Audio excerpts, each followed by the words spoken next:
1 Corinthiens chapitre 9. Ne suis-je pas libre? Ne suis-je pas apôtre? N'ai-je pas vu Jésus notre Seigneur? N'êtes-vous pas mon œuvre dans le Seigneur?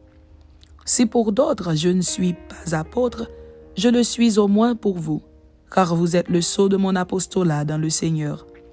C'est là ma défense contre ceux qui m'accusent. N'avons-nous pas le droit de manger et de boire? N'avons-nous pas le droit de mener avec nous une sœur qui soit notre femme, comme font les autres apôtres et les frères du Seigneur et Céphas? Ou bien, est-ce que moi seul et Barnabas, nous n'avons pas le droit de ne point travailler? Qui jamais fait le service militaire à ses propres frais?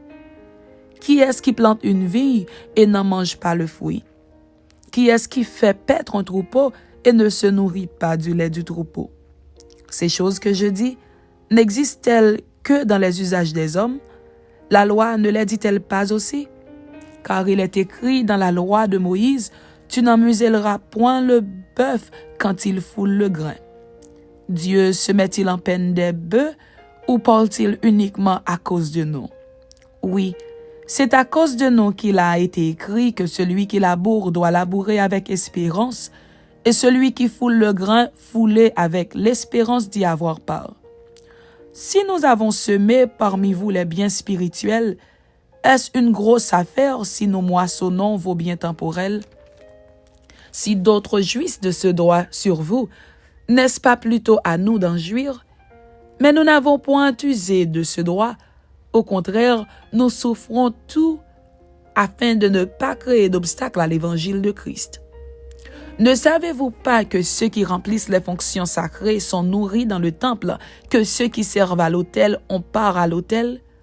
De même aussi, le Seigneur a ordonné à ceux qui annoncent l'évangile de vivre de l'évangile. Pour moi, je n'ai usé d'aucun de ces droits. Et ce n'est pas afin de les réclamer en ma faveur que j'écris ainsi, car j'aimerais mieux mourir que de me laisser enlever ce sujet de gloire. Si j'annonce l'évangile, ce n'est pas pour moi un sujet de gloire, car la nécessité m'en est imposée, et malheur à moi si je n'annonce pas l'évangile.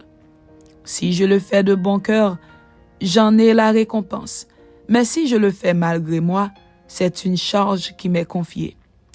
Quelle est donc ma récompense? C'est d'offrir gratuitement l'évangile que j'annonce sans user de mon droit de prédicateur de l'évangile. Car, bien que je sois libre à l'égard de tous, je me suis rendu le serviteur de tous afin de gagner le plus grand nombre. Avec les Juifs, j'ai été comme Juif afin de gagner les Juifs. Avec ceux qui sont sous la loi, comme sous la loi, quoique je ne sois pas moi-même sous la loi, afin de gagner ceux qui sont sous la loi. Avec ceux qui sont sans loi, comme sans loi, quoique je ne sois point sans la loi de Dieu, étant sous la loi de Christ, afin de gagner ceux qui sont sans loi. J'ai été faible avec les faibles, afin de gagner les faibles. Je me suis fait tout à tous, afin d'en sauver de toute manière quelques-uns. Je fais tout à cause de l'Évangile, afin d'y avoir part. Ne savez-vous pas que ceux qui courent dans le stade courent tous, mais qu'un seul remporte le prix? Courez de manière à le remporter. Tous ceux qui combattent s'imposent toute espèce d'abstinence, et ils le font pour obtenir une couronne corruptible. Mais nous, faisons-le pour une couronne incorruptible. Moi donc, je cours, non pas comme à l'aventure. Je frappe, non pas comme battant l'air. Mais je traite durement mon corps et je le tiens assujetti de peur d'être moi-même rejeté après avoir prêché aux autres.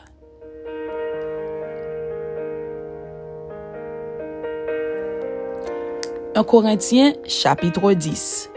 Frères, je ne veux pas que vous ignoriez que nos pères ont tous été sous la nuée, qu'ils ont tous passé au travers de la mer, qu'ils ont tous été baptisés en Moïse dans la nuée et dans la mer, qu'ils ont tous mangé le même aliment spirituel et qu'ils ont tous bu le même breuvage spirituel, car ils buvaient à un rocher spirituel qui les suivait, et ce rocher était Christ. Mais la plupart d'entre eux ne furent point agréables à Dieu, puisqu'ils périrent dans le désert. Or, ces choses sont arrivées pour nous servir d'exemple, afin que nous n'ayons pas de mauvais désirs, comme ils en ont eu. Ne devenez point idolâtres, comme quelques-uns d'eux. Selon qu'il est écrit, le peuple s'assit pour manger et pour boire, puis ils se levèrent pour se divertir. Ne nous livrons point à l'impudicité, comme quelques-uns d'eux s'y livrèrent, de sorte qu'il en tomba 23 000 en un seul jour.